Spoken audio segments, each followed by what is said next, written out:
বন্ধুরা, আজকে এই ভিডিওতে দেখাবো আমার মোসাম্বি লেবু গাছে কি পরিমাণ মোসাম্বি হয়েছে। তো চলুন সেই ভিডিওটা একটু আপনাদেরকে দেখাচ্ছি। তো অনেক মোসাম্বি আজকে আমার ম্যাচিওর হয়ে গেছে, পেকে এসেছে। আমি সেইগুলিকে এখন পেড়ে নেব। তো চলুন দেখতে থাকুন। প্রচুর পরিমাণে মোসাম্বি এবারে এসেছে।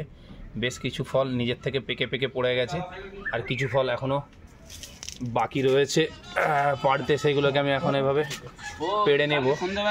তো দেখা যাক, একটা একটা করে পেড়ে নেওয়ার চেষ্টা করছি। আমি এখন পেড়ে নিচ্ছি। পেকে গেছে এগুলো, এরকম করে বেশ কিছু জিনিস পেকে গেছে কতগুলো, সেগুলো এখন একটু পেড়ে নেব। একটু নিচের দিকেরগুলো দেখাতে বলবো। এখানে আছে দুটো, একসঙ্গে দুটো একদম পেকে কালার চলে এসেছে। এবার আমি আজকে চলে এসেছি আমার ছাদ বাগানে। আমি ছাদ বাগানে অনেকগুলো গাছই করেছি। ফলের গাছ রয়েছে বেশি, ফুলের গাছ অল্প কিছু রয়েছে। তো সেই ফলের গাছগুলি থেকে আজকে কতকগুলো মোসাম্বি হয়েছে, সেই মোসাম্বিগুলি আজকে আমি পেড়ে নেব। মাত্র একেবারে কম হয়েছে, গোটা 3-4 হয়েছে। তো আজকে সেগুলোকে পেড়ে নেব। তো চলুন দেখতে থাকুন। এই দেখুন, এইগুলো হচ্ছে সেই মোসাম্বির লেবুগুলো। কয়েকটা রয়েছে পেকে গেছে, ফুললি ম্যাচিওর হয়ে গেছে। আমি এখন সেগুলোকে পেড়ে নিচ্ছি। তো দেখতে থাকুন।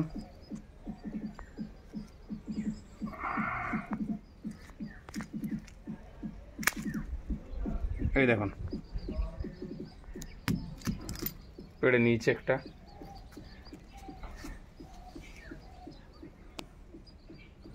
আরও একটা দেখতে বলবো। এই দেখুন, পড়ে গেল এখানে একটা। আচ্ছা, আরও একটা দেখবেন।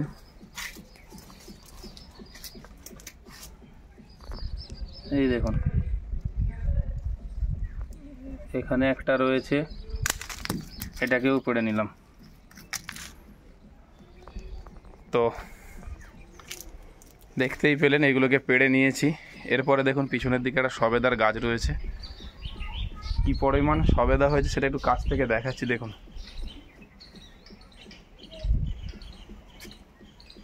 দেখুন গাছটাতে কি পরিমাণ সবেদা হয়েছে। যে কোনো একটিকে ডালকে আমি ধরে দেখাচ্ছি। দেখুন, কাছ থেকে দেখালে দেখতে পাবেন প্রত্যেক ডালে পুরো সবেদাই ভরে গেছে। খুব ভালো একটা জাত। তো যাই হোক, আজকের এই ভিডিও এখানেই শেষ করছি।